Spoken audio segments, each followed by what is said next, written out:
Hello, I am back home again. It is Wednesday. I believe it's November 23rd. I'm not sure. I think so. It's November 23rd, Wednesday, and I got home last night. I've already had my thoracentesis done Monday. Is it Monday? Yeah, it was Monday. They did it Monday, and it was successful. So they drained all the pleural effusion, all the fluid that was lingering in my left lining, in between the lining of my left lung. So in my experience, yeah, I have my, just to explain, I have my arm like this because this is my most comfortable position right now. I find it really comfortable. It hurts. It's still, my left lung is still sore. And when I put my arm like this, so for those that are doing the thoracentesis, try doing this position. It gives me comfort. It's not as bad. But anyways, in my experience, the very first procedure of the thoracentesis, it was not so bad. So right after the procedure, it did not hurt so much as how it did the second and third time. I don't know why, but that's just me. That's just my experience. So the second and third draining of the fluid, the most that I feel the pain was the second and third day after the procedure. And today, since it happened Monday, Tuesday, Wednesday, so this is the second day, so it hurts. I'm so sore. And at night, like the previous nights, ever since that I got the procedure, I would need to really take a pain medication for me to fall asleep, or else I won't be able to. So,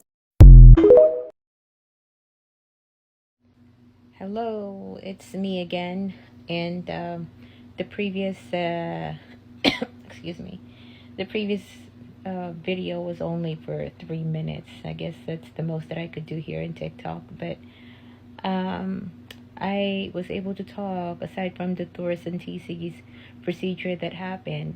I was able to talk to my pulmonologist, my palliative care, and the residential doctor at the hospital. And the thing about my condition is that they could not really do any cancer treatment because I have a hemolytic anemia, and my hemoglobin won't go up 7. So the very last time that we checked it was 7.7. And my palliative care doctor was already suggesting hospice. And I did mention to her before that my plan was to go to MD Anderson to get a second opinion, or to, I'm willing to do any clinical trial. But she discouraged me in doing so because I did mention to her that at this point in my life, I want quality versus the quantity. So if they're going to do a clinical trial in the condition of my health currently, that number one, is going to take away time with my family even more, because that's 7-hour drive just going over there. So if it's back and forth, it's 14 hour drive. And then first initial appointment would be, I might stay there for 3 to 5 days. Depends on how many tests they're going to do. But she said that it's not really very practical to do it. So she is suggesting hospice, to go on hospice care. And what is hospice care? And that's the one thing that I've been trying to avoid in that care, because that means end of life care. That means you're already For me, it means I already accepted that I'm gonna die, that I'm dying, and I'm gonna just have to make sure that the rest of my life is gonna be as comfortable as they could make it comfortable. So we have not